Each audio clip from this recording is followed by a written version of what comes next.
الحمد لله الحمد لله نحمده ونستعينه ونستغفره ونؤمن به ونتوكل عليه ونعوذ بالله من شرور أنفسنا ومن سيئات أعمالنا من يهده الله فلا مضل له ومن يضلله فلا هادي له ونشهد أن لا إله إلا الله لا خالق إلا الله ولا مالك إلا الله لا محيي إلا الله ولا مميت إلا الله ولا رازق إلا الله ونشهد أن سيدنا وسندنا ومرادنا ومرامنا ومقصودنا وشفيعنا وحبيبنا وطبيبنا وطبيب قلوبنا وأولانا ومولانا محمد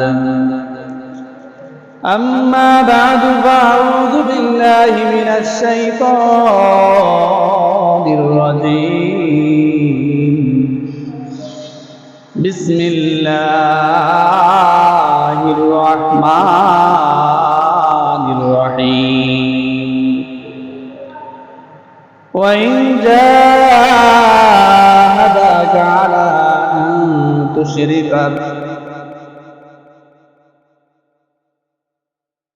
فلا تطعهما وصاحبهما في الدنيا معروفا وقال النبي صلى الله عليه وسلم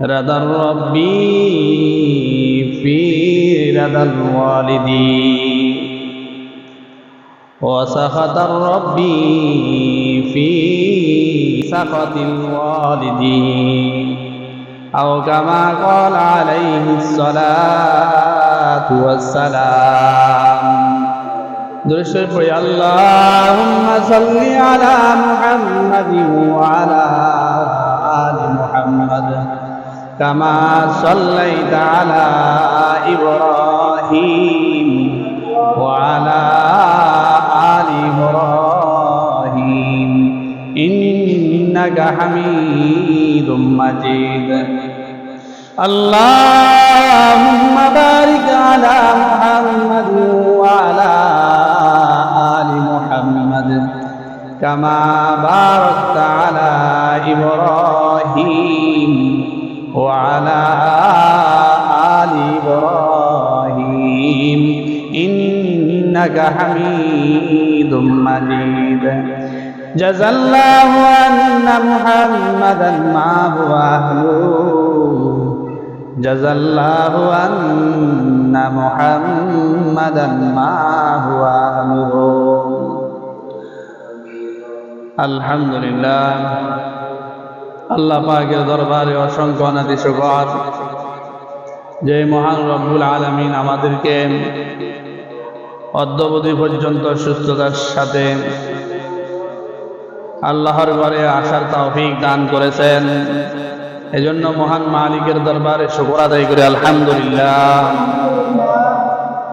আল্লাহ পাক দয়া মায়া করে আমাদেরকে আল্লাহর হুকুম পালন করার জন্য আমাদের মন মানসিকতাকে প্রস্তুত করেছেন, সাথে সাথে আল্লাহর ঘর মসজিদেও নিয়ে এসেছেন। এজন্য অন্তরস্থল থেকে আবার শুকর আদায় করে আলহামদুলিল্লাহ। দয়া এটা অত্যন্ত বড় গুণ, দয়া এটা আল্লাহ তাআলার অত্যন্ত বড় সিফাত। আর রহমান আর রহিম, আল্লাহ পাক হলেন দয়ালু, আল্লাহ পাক হলেন দয়ার সাগর। তো এই রহমান এ রহিম আল্লাহ পাকের দয়ার 100 ভাগের 1 ভাগ আল্লাহ তাআলা দুনিয়ার মধ্যে আমরা যত প্রকারের দয়া দেখতেছি, তো এই সমস্ত দয়া আল্লাহ পাকের 100 ভাগের 1 ভাগ। সুবহানাল্লাহ। এর মধ্যে আমরা যে পিতা মাতার মধ্যে আমরা দয়া দেখতে পাই, জগতের সমস্ত পিতা মাতার মধ্যে আল্লাহ পাকের দেওয়া দয়ার বহিঃপ্রকাশ আমরা দেখতে পাই। এর থেকে আমরা অনুমান করতে পারি, যদি 100 ভাগের 1 ভাগ দয়া এই পরিমাণ হয়, তাহলে আল্লাহ তাআলার কাছে আরো 99 ভাগ দয়া রয়েছে। তাহলে ওই আল্লাহ পাক কি পরিমাণ দয়ালু, কি পরিমাণ রহমান, কি পরিমাণ রহিম, আমরা কিঞ্চিত হলেও আন্দাজ করতে পারি। আল্লাহ পাক দুনিয়ার সমস্ত পিতামাতার মধ্যে দয়া দিয়েছেন। শুধু মানুষের মধ্যে, মানব পিতামাতার মধ্যে আল্লাহ তাআলা দয়া দিয়েছেন এমন নয়। আল্লাহ তাআলা জগতের মধ্যে যত কীট পতঙ্গ আছে, যত হায়ওয়ানাত আছে, যত পশু পক্ষী আছে, তাদের মধ্যে আল্লাহ তাআলা দয়া দিয়েছেন।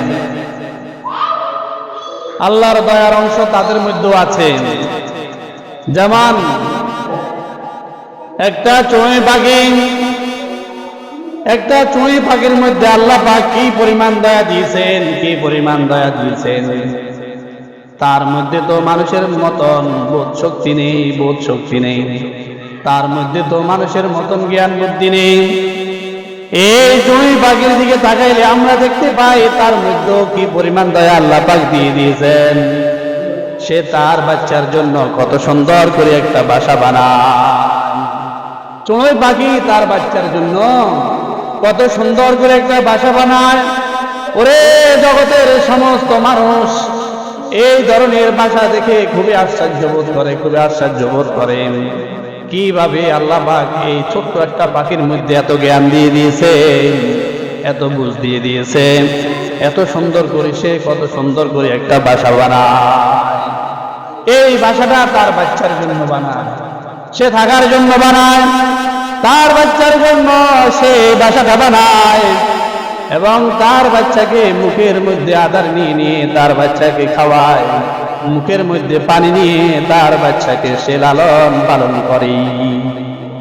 কত দয়া মায়া করে চড়ুই একটা পাখি, ছোট্ট একটা মাখলুক চড়ুই পাখি, সে তার বাচ্চাকে কি পরিমাণ দয়া মায়া করে, কি পরিমাণ ভালোবাসে। একেবারে তিলে তিল করে তার বাচ্চাকে সে দয়া মায়া করে বড় করে।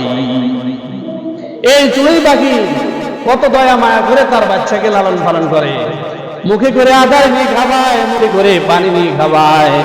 এইভাবে পা করে তিল তিল করে তার বাচ্চাকে সে বড় করে। ঠিক তদ্রূপ আমরা দেখতে পাই আল্লাহ পাকের আরেকটা মাখলুক হলো মুরগি তার বাচ্চাকে কি পরিমাণ মায়া করে, কি পরিমাণ মহাব্বত করে।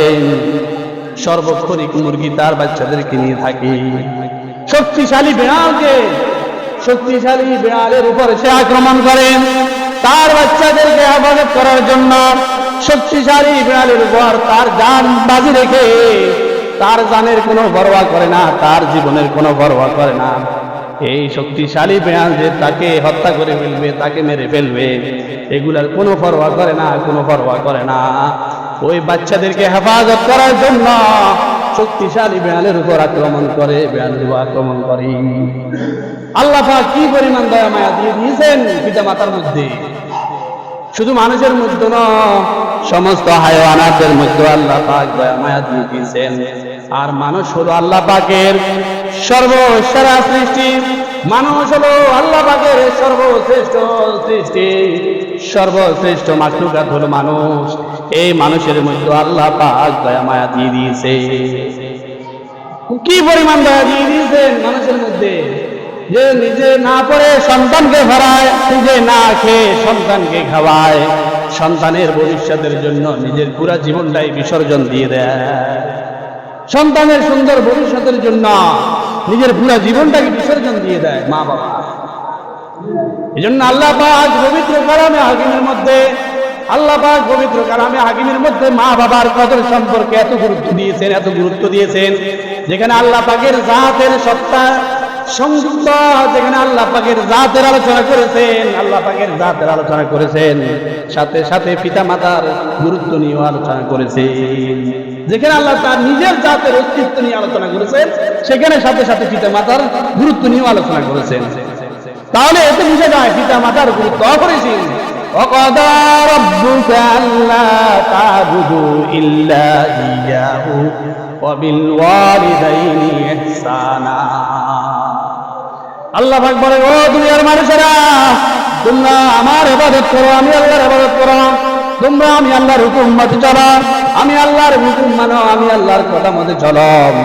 আমি আল্লাহর সাথে কাউকে শরীক করিও না, এবং পিতা মাতার সহিত ভালো আচরণ করো। সুবহানাল্লাহ। যে আল্লাহ পাক শিরকের গুনাহ কখনো মাফ করেন না।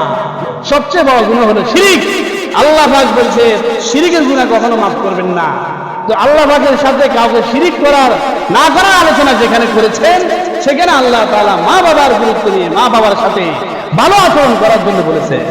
তাহলে মা বাবা কি অপরিসীম নিয়ামত। আল্লাহ পাককে যদি আমরা রাজি করতে চাই, আল্লাহ পাককে যদি আমরা সন্তুষ্ট করতে চাই, তাহলে পিতা মাতাকে সন্তুষ্ট করতে হবে। যদি আমরা আল্লাহ পাককে নাখুশ করতে চাই, আল্লাহ পাককে নারাজ করতে চাই, তাহলে পিতা মাতাকে নারাজ করলে আল্লাহ পাক নারাজ হয়ে যাবে। আল্লাহু আকবার। قال النبي صلى الله عليه وسلم رضا الرب في رضا الوالدين وسخط الرب في سخط الوالدين। পিতা মাতার সন্তুষ্টি আল্লাহ তাআলার সন্তুষ্টি, আর পিতা মাতার অসন্তুষ্টি আল্লাহ তাআলার অসন্তুষ্টি। এই জন্য পিতা মাতাকে আমাদেরকে সন্তুষ্ট রাখতে হবে। জান বাজি রেখে পিতা মাতা হলো আমার জন্য জান্নাত, পিতা মাতাই হলো আমার জন্য জাহান্নাম। আমি যদি পিতা মাতাকে সন্তুষ্ট করি, তাহলে আল্লাহ তাআলা আমার জন্য জান্নাতের ফয়সালা করবে। আর যদি পিতা মাতাকে আমি অসন্তুষ্ট করি, তাহলে এই অসন্তুষ্ট করার কারণে আমাকে জাহান্নামে যাওয়া লাগবে। পিতা মাতা যেই হোক না কেন, হোক সে মুসলমান, হোক সে অমুসলিম, হোক সে যে মুত্তাকি, অথবা হোক সে কাফের, যে হোক না কেন পিতা মাতা তাকে সন্তুষ্ট করতে হবে। আল্লাহ তাআলা পবিত্র কালামে হাকিমের মধ্যে বলেন, ওয়াইন জাহাদাকা আলা আন তুশরিকা বি মা লাইসা লাকা বিহি ইলম ফালা তুতিহুমা ওয়া সাহিবহুমা ফিদ দুনিয়া মারুফা। এই আয়াতটা নাযিল হয়েছে হযরত সাদ ইবনে আবি ওয়াক্কাস রাদিয়াল্লাহু তাআলা আনহুর কাছে। হযরত সাদ ইবনে আবি ওয়াক্কাস রাদিয়াল্লাহু তাআলা আনহুর মা হযরত সাদ ইবনে আবি ওয়াক্কাস রাদিয়াল্লাহু তাআলা আনহু যখন ইসলাম গ্রহণ করেছে, তখন তার মা তার উপর রাগান্বিত হয়েছেন এবং তার মা শপথ করেছেন, ও সাদ, তুমি যদি ইসলাম ত্যাগ না করো, তাহলে তোমার সাথে আমার সাথে কোনো সম্পর্ক নাই, তোমার সাথে আমার সাথে কোনো ধরনের ভালো আচরণ নাই। ও সাদ, তুমি আমার ঘরেও থাকতে পারবে না, এবং তোমাকে আমি ত্যাগ করবো, তোমাকে আমি ত্যায্য করে ফেলবো। সাদ ইবনে আবি ওয়াক্কাস রাদিয়াল্লাহু তাআলা আনহুর মা এইভাবে শপথ করলো। তখন সাদ ইবনে আবি ওয়াক্কাস রাদিয়াল্লাহু তাআলা আনহু তাওবা করে রাসূল সাল্লাল্লাহু আলাইহি সাল্লামের দরবারে এসেছেন। রাসূল সাল্লাল্লাহু আলাইহি সাল্লামের দরবারে এসে বললেন, ইয়া রাসূলুল্লাহ, ইয়া হাবিবাল্লাহ, আমার মা তো আমার সাথে আচরণ করে, আমি ইসলাম গ্রহণ করার কারণে এখন কি আমি আমার মায়ের সাথে খারাপ আচরণ করতে পারবো কিনা? তার প্রতি উত্তরে এখন যে আমি তার সাথে খারাপ আচরণ করতে পারবো কিনা, সাদ ইবনে আবি ওয়াক্কাস রাদিয়াল্লাহু তাআলা আনহু হুজুর পাক সাল্লাল্লাহু আলাইহি সাল্লামকে জিজ্ঞেস করতেছেন। সাথে সাথে আল্লাহ তাআলার পক্ষ থেকে কোরআন আয়াত নাযিল, সাথে সাথে আল্লাহ তাআলা পবিত্র কালামে হাকিমের মধ্যে বলেন, ওয়াইন জাহাদাকা আলা আন তুশরিকা বিমা লাইসা লাকা বিহি ইলমুন। ও রাসূল, আপনি আপনার উম্মতদেরকে বলে দেন, যদি তোমাদের মা বাবারা অজ্ঞতাবশত জ্ঞান নাই আমার সম্পর্কে, আমি আল্লাহ সম্পর্কে জানি না, আমার সম্পর্কে তাদের অজ্ঞতাবশত যদি তোমাদের সাথে কোনো খারাপ আচরণ করে, তবে তোমরা এবং কি আমি ব্যতীত অন্য কাউকে পূজা করতে বলে, আমি ছাড়া অন্য কাউকে খোদা বলে মানার জন্য বলে, তাহলে তোমরা মানে ফালা তুতিউহুমা তোমরা ওই মা বাবার কথা শুনিও না। যদি আমি আল্লাহ ব্যতীত অন্য কারো ইবাদত করতে বলে, তাহলে তোমরা ওই সমস্ত হারাম কথা তোমরা শুনিও না, না শুনার বান করে থাকবে। কিন্তু এর প্রতি উত্তরে খারাপ আচরণ করতে পারবে না। وصاحبهما في الدنيا معروفا তোমরা তোমাদের পিতামাতার সহিত দুনিয়ার মধ্যে ভালো আচরণ করবে। যদিও আমি আল্লাহর সাথে শরীক করার জন্য বলে, যদিও তোমাদের সাথে খারাপ আচরণ করে, সে অমুসলিম হওয়া সত্ত্বেও, অমুসলিম মা বাবা হওয়া সত্ত্বেও তার সাথে তোমরা দুনিয়ার মধ্যে খারাপ আচরণ করিও না। সুবহানাল্লাহ। তাহলে পিতামাতা যে হোক তার সাথে ভালো আচরণ করতে হবে, তার সাথে ভালো আচরণ করতে হবে। আল্লাহ তাআলার ঘোষণা, পিতামাতার সাথে ভালো আচরণ করলে তাহলে আল্লাহ তাআলা দুনিয়াতেও তাকে কামিয়াব করবে, আখিরাতেও কামিয়াব করবে। বনি ইসরাইলের তিন যুবকের ঘটনা, তারা সফরে বের হয়েছেন। সফরে বের হওয়ার পরে যে বাড়ি বর্ষণ, যে আকাশের পরিস্থিতি অত্যন্ত খারাপ, তারা এই বাড়ি বর্ষণ থেকে বাঁচার জন্য পাহাড়ের গুহার ভিতরে ঢুকেছেন। হঠাৎ করে তাদের গুহার মুখে এক বিশাল পাথর এসে বসেছে।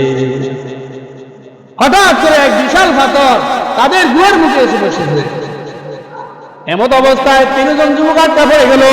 ওই গুহার ভিতরে তিনজন যুবক আটকা পড়ে যাওয়ার পরে আইরে চিন্তায় বিভোর হয়ে গেল। এখন আমাদের তো মৃত্যু ব্যতীত আর কোনো উপায় নাই। এত বিশাল পাহাড়, আমরা সারাদিন যদি মেহনত করি এই পাহাড়কে সরাইতে পারবো না। তিনজন যুবক চিন্তায় বিভোর হয়ে গেল। এখন বাঁচার জন্য তিনজন পরামর্শ করলো গুহার ভিতরে, ভাই এই অবস্থায় আমরা তো মৃত্যু ব্যতীত আর কোনো পথ দেখি না, তবে আমরা আল্লাহর কাছে দোয়া করতে পারি, আমাদের জীবনে যদি তিনজনের মধ্যে যার যে ভালো আমলটা আছে, তিনজনের জীবনের মধ্যে যার যে ভালো কর্মটা আছে, ওই কর্মটাকে সামনে উপস্থাপন করেন, আমরা আল্লাহর কাছে দোয়া করি। তখন এক যুবক দোয়া করতে, আল্লাহ আমি হলেন একজন রাখাল, আমি মাঠের মধ্যে বকরি চড়াই। দিন শেষে আমি যখন বকরিগুলিকে বাড়িতে নিয়ে যাই, তখন সর্বপ্রথম ওই বকরিগুলির দুধ দহন করে আমি আমার মা বাবার মুখে সর্বপ্রথম দিই। কিন্তু আল্লাহ একদিন আমি বাড়িতে যাইতে দেরি হয়ে গেল। আমি দুধ দহন করার পরে দেখলাম আমার মা ঘুমায়ে পড়েছে।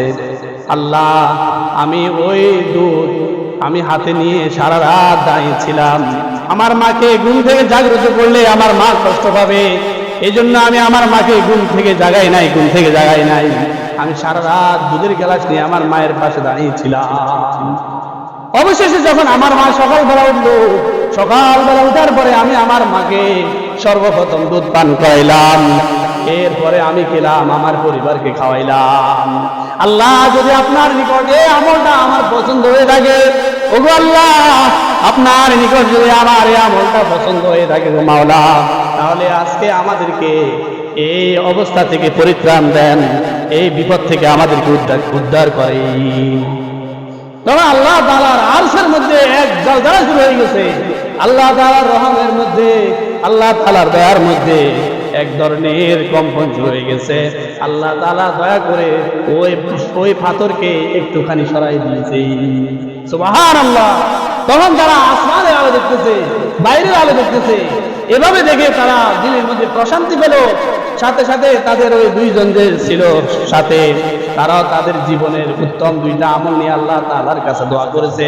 এরপরে ওই পাথরটা গুহার মুখ থেকে সরে গেছে। তাহলে মা বাবার খেদমত করার কারণে বনি ইসরাইলের ওই তিন ব্যক্তি মুক্তি পেয়েছে। রে ভাই বন্ধুরা, এভাবে মা বাবার খেদমতের মধ্যে আমাদের জন্য দুনিয়া আখেরাতে কামিয়াবি রয়েছে, দুনিয়া আখেরাতে কামিয়াবি রয়েছে। জৈনক এক ব্যক্তির ঘটনা, জৈনক এক ব্যক্তির ঘটনা, সে তার মা বাবার সেবা করতে খুব ভালোবাসে, সব সময় মা বাবার সেবা লিপ্ত, সব সময় মা বাবার সেবার মধ্যে নিয়োজিত। সাথে সাথে তার পাশাপাশি তার ভাইরও আছে, কিন্তু তারা মা বাবার সেবার জন্য এত আগ্রহী না, মা বাবার সেবা করার প্রতি তারা এত গুরুত্বপূর্ণ না, এত গুরুত্ব তারা দেয় না, সেই যে পরিমাণ দেয়। অবশেষে যখন মা বয়োবৃদ্ধ হয়ে গেল, যখন মা বয়োবৃদ্ধ হয়ে গেল, তখন সে ভাইদেরকে আহ্বান করেছেন, ও আমার ভাইরা, আমাদের বাবা মার যে সম্পদগুলি আছে এই সম্পদগুলি আমরা বন্টন করিনি, বন্টন করিনি। তার ভাইরা বলল, ঠিক আছে, ভালো উদ্যোগ, ভালো পরামর্শ, ঠিক আছে, আমরা বন্টন করিনি। বলে, তোমার কি খেয়াল, তুমি কোন অংশ নিবে, তুমি কোন অংশ নিবে?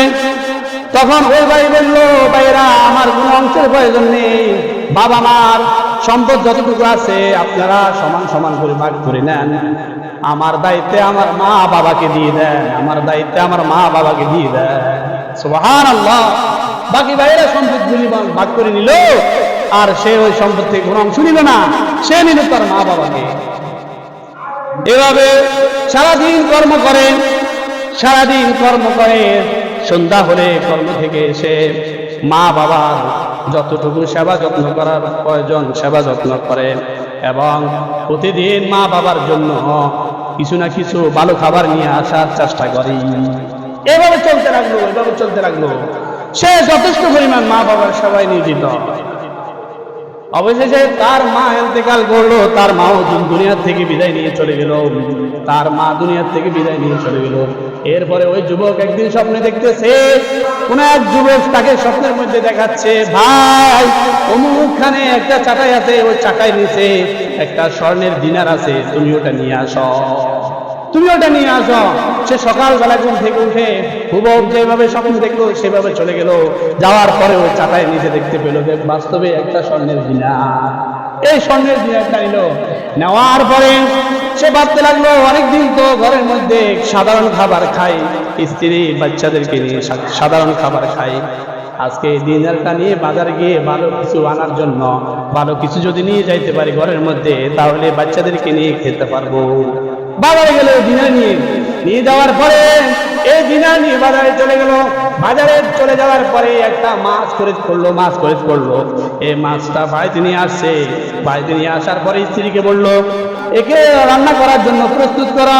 স্ত্রী যখন ওই মাছটাকে জবাই করলো, মাছটাকে জবাই করলো, জবাই করার পরে দেখতে পেল ওই মাছের ভিতরে একটা হীরা ওই মাছের ভিতরে। সুবহানাল্লাহ, বড় একটা হীরার টুকরা ওই মাছের ভিতরে। তখন ওই স্ত্রী বলল, ও আমার স্বামী, এই দেখেন এই মাছের ভিতরে এত বড় হীরার টুকরা। তখন ওই যুবক, ওই ব্যক্তি আশ্চর্যান্বিত হলো, এবং ওই হীরা এত বড়, তার সারা জীবনের আর কোনো রিজিকের তঙ্গি হয় নাই, অভাব কি জিনিস সে আর চোখে দেখে নাই। সুবহানাল্লাহ, সুবহানাল্লাহ। তাহলে মার সেবা করার কারণে, মার সেবা করলে যে দুনিয়াতে অভাব, দুনিয়াতে রিজিকের তঙ্গির মধ্যে পড়বে না, সে কখনো বেজ্জতি হবে না, সে কখনো অপমানিত হবে না। এটাই তার জ্বলন্ত প্রমাণ, এটাই তার জ্বলন্ত প্রমাণ। গায়েব থেকে তার জন্য আল্লাহ পক্ষ থেকে সাহায্য চলে আসবে। এই জন্য পিতামাতা এমন জিনিস, পিতামাতা যদি দোয়া করে, পিতামাতা যদি সন্তানের জন্য দোয়া করে, ওই সন্তান দুনিয়াতেও কামিয়াব, আখিরাতেও কামিয়াব, দুনিয়াতেও কামিয়াব, আখিরাতেও কামিয়াব। এই জন্য পিতামাতার সহিত আমাকে আপনাকে ভালো আচরণ করতে হবে, পিতামাতার সেবা করতে হবে। হযরত আশ-শাফারী থানভী রাহমাতুল্লাহ আলাইহি বলেছেন, আশ-শাফারী থানভী রাহমাতুল্লাহ আলাইহি বলেছেন, যে ব্যক্তি পিতামাতার খেদমত করবে, পিতামাতার সহিত ভালো আচরণ করবে, আল্লাহ তাআলা তাকে দুনিয়াতে 5টা পুরস্কারে পুরস্কৃত করবে। সুবহানাল্লাহ, 5টা পুরস্কারে পুরস্কৃত করবেন দুনিয়াতে। 1 নম্বর পুরস্কার হলো সে দীর্ঘ হায়াত পাবে, সে দীর্ঘ হায়াত পাবে। অর্থাৎ অকালে যে আমরা মৃত্যু বলি, অকালে মৃত্যু বলাটা ঠিক না, কারো অকালে মৃত্যু হয় না, মৃত্যু তার নির্দিষ্ট সময়ে হয়। কথা হচ্ছে কেউ হায়াতের মধ্যে বরকত পায় আর কেউ হায়াতের মধ্যে বরকত পায় না, এতটুকুই, কিন্তু অকালে মৃত্যুটা বলা যাবে না। তাহলে যে পিতা মাতার খেদমত করবে আল্লাহ তাআলা তাকে দীর্ঘ হায়াত দান করবে, দীর্ঘ হায়াত দান করবে, সে অনেক লম্বা হায়াত পাবে, অনেক লম্বা হায়াত পাবে। এই হায়াতের মধ্যে আখিরাতের সামান সে তৈরি করতে পারবে, দুনিয়ার যত হাজাত সেগুলো পুরো করতে পারবে। ওরে দুনিয়ার মধ্যে ঘরের দরকার ঘর করতে পারবে, দুনিয়ার মধ্যে ছেলে সন্তানকে বিবাহ দেওয়ার প্রয়োজন ছেলের সন্তানদেরকে বিবাহ দিতে পারবে, এবং দুনিয়ার মধ্যে নাতি পুত্রদেরকে বিবাহ দেওয়ার প্রয়োজন তাকে আল্লাহ তাআলা ওই পরিমাণে হায়াত দিয়ে দিবে। অর্থাৎ তার হায়াতের মধ্যে এত বরকত হইবে, এত বরকত হইবে, সে দুনিয়ার যত কাজকর্ম সেগুলি সমাপ্ত করতে পারবে এবং আখিরাতের সামান সে তৈরি করতে পারবে। তার হায়াতের মধ্যে আল্লাহ তাআলা এই পরিমাণ বরকত দিবে, এই পরিমাণ বরকত দিবে যদি পিতা মাতার কি করা হয়, খেদমত করা হয়, পিতা মাতার সেবা করা হয়। তাহলে এক নম্বর পুরস্কার হলে তার হায়াতের মধ্যে বরকত হইবে। হযরত আশরাফ আলী থানভী মুজাদ্দিদ মিল্লাত আশরাফ আলী থানভী রাহমাতুল্লাহ আলাইহি বলেন, দ্বিতীয় নম্বর পুরস্কার হলো তাকে আল্লাহ তাআলা যে আকস্মিক মৃত্যু দিবে না, সুবহানাল্লাহ, যে হঠাৎ করে গায়ে নিচে পড়ে যাবে এরকম মৃত্যু হবে না। যে হঠাৎ করে সে ভালো মানুষ হাঁটতেছে, হঠাৎ করে ঘুরে পড়ে স্ট্রোক করে মারা যাবে, এমন হবে না। যে হঠাৎ মৃত্যু আকস্মিক মৃত্যু সে হতে হবে না। যদি পিতা মাতার সেবা করে, যে পিতা মাতা সর্বপ্রি, যখনই যে সন্তান পিতা মাতার সহিত ভালো আচরণ করে ওই পিতা মাতা সব সময় সন্তানের জন্য দোয়া করে, আল্লাহ তুমি আমার সন্তানটাকে নেক হায়াত বাড়াইয়া দেন, আল্লাহ তুমি আমার সন্তানটাকে নেক হায়াত বাড়াইয়া দেন, আল্লাহ তুমি আমার সন্তানের হায়াতের মধ্যে বরকত দিয়ে দেন। যে সন্তান পিতা মাতার সেবা করে ওই সন্তানের জন্য পিতামাতা সবসময় দোয়া করে, আল্লাহ তুমি আমার সন্তানকে কখনো বড় রোগ দিও না, আল্লাহ তুমি আমার সন্তানকে নেক হায়াত দেন। সবসময় পিতামাতা তার জন্য দোয়া করে, আর পিতামাতার দোয়া অবশ্যই আল্লাহ তাআলা কবুল করে। এই জন্য এক নম্বর পুরস্কার হলো সে দীর্ঘ নেক হায়াত পাবে। দ্বিতীয় নম্বর পুরস্কার হলো সে আকস্মিক মৃত্যুবরণ করবে না। তৃতীয় নম্বর হলো আল্লাহ তাআলা তাকে ইজ্জতের জিন্দেগি দান করবে, সুবহানাল্লাহ, ইজ্জতের জিন্দেগি দান করবে। যে পিতা মাতার খেদমত করবে তাকে আল্লাহ তাআলা ইজ্জতের জিন্দেগি দান করবে। সে কোথাও বেজ্জতি হবে না, সাধারণ থেকে সাধারণ বিষয়ে, বড় থেকে বড় বিষয়েও সে কখনো বেজ্জতি হবে না। আল্লাহ তাআলা সব সময় তাকে ইজ্জতের জায়গার মধ্যে রাখবে, সবাই তাকে ভালো জানবে, সবাই তাকে ভালোবাসবে, সবাই তাকে সম্মান করবে, সবাই তাকে শ্রদ্ধা করবে, একমাত্র কেন? পিতা মাতার দোয়ার কারণে। পিতা মাতার দোয়া যদি আমি নিতে পারি তাহলে আমি দুনিয়াতেও ইজ্জতি হব, সম্মানী হব। এই জন্য ভাই, যে পিতা মাতার সাথে আমাকে ভালো আচরণ করতে হবে, পিতা মাতাকে সম্মান করতে হবে, পিতা মাতাকে মাতার তাজ বানিয়ে রাখতে হবে, পিতা মাতাকে সবসময় মাথার মুকুট হিসাবে বানায় রাখতে হবে। পিতা মাতার কখন কি প্রয়োজন পিতা মাতা বলার পূর্বে আমি সেটা সমাধান করতে হবে। পিতা মাতা মুক্তি বলার আগে আমি পিতা মাতার হাজত পূরণ করে দিতে হবে। তাহলে পিতা মাতাকে যদি আমি সম্মান করি, পিতা মাতার যদি খেদমত করি, তৃতীয় নম্বর পুরস্কার হলো আল্লাহ তাআলা আমাকে দুনিয়ার মধ্যে ইজ্জতের জিন্দেগি দান করবে। আর যদি পিতা মাতার সেবা না করি তাহলে ছোট একটা বিষয় আমাকে আল্লাহ তাআলা বেজ্জতি করে দিবে। আমি ভাবতেও পারবো না, আমি কল্পনাও করতে পারবো না, আমার ইজ্জত কিভাবে চলে যাবে, আমি টেরও পাবো না। এগুলি আকর্ষক বিষয়, খুবই সেন্সিটিভ বিষয়। পিতা মাতার সাথে খারাপ আচরণ করলে আল্লাহ তাআলা আমাকে যে কোনো জায়গায় বেজ্জতি করে দিবে। এই জন্য 3 নম্বর পুরস্কার হলো পিতা মাতার সহিত যদি আমি সৎ আচরণ করি, পিতা মাতার সেবা করলে আল্লাহ তাআলা আমাকে ইজ্জতের জিন্দেগি দান করবে। 4র্থ নম্বর পুরস্কার হলো আমি যদি পিতা মাতার কথা মতো চলি, আমি যদি পিতা মাতার সেবা করি, তাহলে আল্লাহ তাআলা আমাকে দুনিয়ার মধ্যে হজ করার তৌফিক দান করবে। মেরে ভাই দোস্ত বুজুর্গ, পিতা মাতার দোয়ায় যদি আমি হজ করতে পারি তাহলে ওই হজ দ্বারা আমার অতীতের সমস্ত গুনাহ মাফ হয়ে যাবে। সুবহানাল্লাহ, আমার অতীতের সমস্ত গুনাহ মাফ হয়ে যাবে যদি পিতা মাতার দোয়ার বদলে আমি হজ করতে পারি। এই জন্য পিতা মাতার দোয়া নিতে হবে। যে কোনোভাবে হোক আমার একটাই উদ্দেশ্য, একটাই মাকসাদ থাকা লাগবে, আমার পিতা মাতাকে আমি সন্তুষ্ট করতে হবে। পিতা মাতার সহিত কখনো প্রকাশ করা যাবে না, পিতা মাতার সহিত কখনো গরম ভাষায় কথা বলা যাবে না, পিতা মাতাকে কখনো ধমক দেওয়া যাবে না, কখনো ধমক দেওয়া যাবে না। যদি পিতা মাতা একটু উঠ শব্দ বলে আমার জীবন বরবাদের জন্য যথেষ্ট যথেষ্ট। এই জন্য পিতা মাতাকে যদি আমি খুশি করতে পারি আর পিতা মাতা যদি আমার জন্য দোয়া করে, তাহলে আল্লাহ তাআলা আমাকে হজ করার তৌফিক দান করবে। সবচেয়ে বড় যে পুরস্কারটা, পিতা মাতাকে যদি আমি খুশি করতে পারি, পিতা মাতাকে যদি আমি সন্তুষ্ট করতে পারি, সবচেয়ে যে পুরস্কারটা সেটা হলো আল্লাহ তাআলা মৃত্যুর সময় আমার কালিমা নসিব করবে। সুবহানাল্লাহ। মৃত্যুর সময় আল্লাহ তাআলা আমার কালিমা নসিব করবে, খাতমা বিল খায়র, যেটা সেটা আমার উপর আল্লাহ তাআলা ফরজ করবে। অর্থাৎ কালিমা পড়ে আমি মৃত্যুবরণ করব, লা ইলাহা ইল্লাল্লাহ, লা ইলাহা ইল্লাল্লাহ। এই কালিমা মান আখিরি কালামি লা ইলাহা ইল্লাল্লাহ ফাদাখালাল জান্নাহ। যার শেষ কথা হবে, শেষ বাক্য হবে, শেষ লফজ উচ্চারণ হবে লা ইলাহা ইল্লাল্লাহ, সে জান্নাতে প্রবেশ করবে, সে জান্নাতে প্রবেশ করবে। সুবহানাল্লাহ।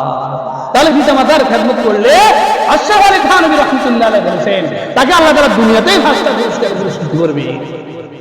মেরে ভাই দোস্ত বুঝব, পিতা মাতা আমাদের জন্য কি না করেছে, কি না করেছে। মাথার গ্রাম পায়ে ফেলে জীবনকে বিসর্জন দিয়ে আমার ভবিষ্যতের চিন্তা করেছে, আমার ভবিষ্যতের চিন্তা করেছে। নিজে না পড়ে আমাকে পড়াইছে, নিজে না খেয়ে আমাকে খাওয়াইছে। কত ঈদ পিতা মাতার উপর অতিবাহিত হয়ে গেছে, পুরান জামা পরে কত ঈদ বাবা মার উপর অতিবাহিত হয়ে গেছে, পুরান পোশাক পরে পিতা মাতা আমাদের জন্য কি না করেছে। এই জন্য আল্লামা রুমি রাহিমাহুল্লাহ যে কবরের পাশ দিয়ে যাচ্ছে, কবরের পাশ দিয়ে যাওয়ার পরে তার যে কবরের ভিতর থেকে আওয়াজ আসতেছে, তার পিতা মাতা কবর থেকে আওয়াজ দিচ্ছে, তু তাওয়াঙ্গারে ঘষ্টাই আজ মালেমা, তু তাওয়াঙ্গারে ঘষ্টাই আজ মালেমা, এই জমা গাফিল শুদি আজ হালেমা, এই জমা গাফিল শুদি আজ হালেমা।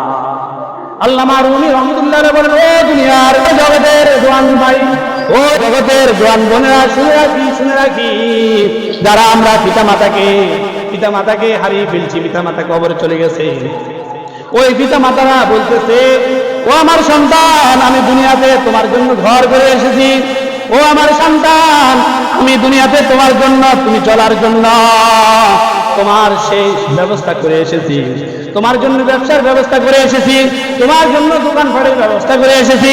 ও দুনিয়ার সন্তানেরা, আমি দুনিয়ার মধ্যে তোমাদের জন্য চাকরির ব্যবস্থা করে এসেছি, দুনিয়ার মধ্যে তোমাদের জন্য ঘরের মধ্যে কত সুন্দর করে ডেকোরেশন সাজাইছি, এসব তোমাদের জন্য করে এসেছি, সব তোমাদের জন্য করে এসেছি। এগুলি ক্ষেত্রে তোমরা চিন্তাও করো নাই, এগুলি সাজানোর ক্ষেত্রে তোমরা কল্পনাও করো নাই।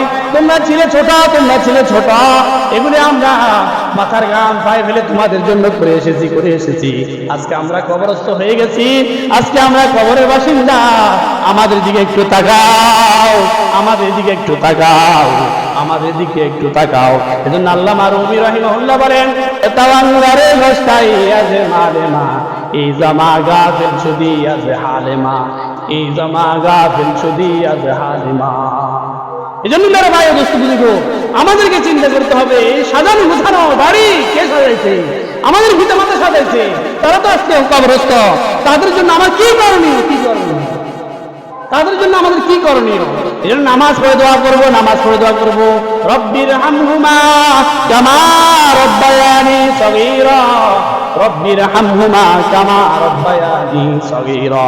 আরে সুযোগ পেলে, সময় পেলে পিতা মাতার কবরে ফাঁসি গিয়ে কবর জিয়ারত করবো, সূরা ফাতিহা পড়বো এবং সূরা ইখলাস 3 বার পড়বো। এরপর আল্লাহর কাছে দোয়া করবো। এভাবে মাদ্রাসায় দান করবো, পিতা মাতার কবরে সব পৌঁছানে নিয়েতে, মসজিদে দান করবো, পিতা মাতার কবরে সব পৌঁছানে নিয়েতে, কোন গরিব গোরাবাকে দান করবো, পিতা মাতার কবরে সব পৌঁছানে নিয়েতে। যাদের পিতা মাতা নাই, তাদের এতটুকুই করণীয়, এর চেয়ে বেশি আর কিছু করণীয় নেই। আর যাদের আমাদের পিতা মাতা আছে, আমরা তাদেরকে মাথার মুকুট বানায় রাখি, মাথার তাজ বানায় রাখি। যখন হারিয়ে যাবে তখন বুঝবো, পিতা মাতা যখন চলে যাবে তখন বুঝে আসবে, তখন হায় আফসোস করলো, কাজ হবে না। পিতা মাতা হলো আমার জন্য এক বিশাল শক্তি, যদিও সে বিছানায় শুয়ে আছে, বিছানায় পড়ে গেছে, বিছানায় শুয়ে গেছে, তারপরেও আমার পিতামাতা এখন আমার জন্য এখনো শক্তি, বিশাল শক্তি আমার পিতামাতা। যখন নিঃশ্বাসটা চলে যাবে পিতামাতার, তখন আমি এই আমার অভাব আমি ফিল করবো, তখন হাজার ফিল করলে কাজ হবে না। এই জন্য মেরে ভাইয়ের দোস্ত বুঝলো, আমাদের পিতামাতাদের সাথে আমরা ভালো আচরণ করি, ভালো আচরণ করি, যেভাবে বলে আমরা সেভাবে শুনি। আর পিতামাতাদের কতগুলো হক আছে সন্তানের উপরে, আল্লাহ যদি তৌফিক দান করে আগামী জুমা আলোচনা করবো। তবে একটা কথা বলি, ও পিতামাতারা, আপনারা নামাজ পড়েন আর না পড়েন, আপনার সন্তানকে আপনি প্রতি উক্ত মসজিদে পাঠাই দেন, আপনার সন্তানকে আপনি প্রতি উক্ত নামাজের জন্য তাকে তাকিদ দেন, প্রতি উক্ত তাকে নামাজের জন্য আপনি শাস্তির আওতায় আনেন। এই ডিউটিটা আপনি ঘরের মধ্যে কায়েম করেন। আপনার সন্তান থেকে আপনি খবর নেন, আপনার সন্তান ফজরের নামাজ পড়ছে কিনা, আপনার সন্তান থেকে আপনি খবর নেন আপনার সন্তান জোহরের নামাজ পড়ছে কিনা, আপনার সন্তান থেকে আপনি খবর নেন আপনার সন্তান আসর নামাজ পড়ছে কিনা। এতটুকু দায়িত্ব যদি আমরা ভালো নিতে পারবো না, কে কে পারবো? হাত তুলি আমরা ঘরের মধ্যে আমাদের সন্তানদেরকে নামাজ পড়ছে কিনা জিজ্ঞেস করতে পারবো, কে কে পারবো? হাত তুলি আমরা পারবো তো ইনশাল্লাহ। এতটুকু কাজ আমি করি, এতটুকু কাজ আমি করি। আমার সন্তানকে যদি আমি এখন থেকে নামাজ বানাইতে পারি, তাহলে এই সন্তান অবশ্যই আমার কবরের পাশে গিয়ে আমার জন্য কান্না করবে। এই সন্তান আমার কবরের জন্য আলো হবে, এই সন্তান আমার কবরের জন্য ভালো সামান পৌঁছাবে। যদি এখন থেকে আমি নামাজ পড়ি আর না পড়ি, আমার সন্তানকে নামাজ বানাবো ইনশাল্লাহ। ঠিক আছে ইনশাল্লাহ। যদি সন্তান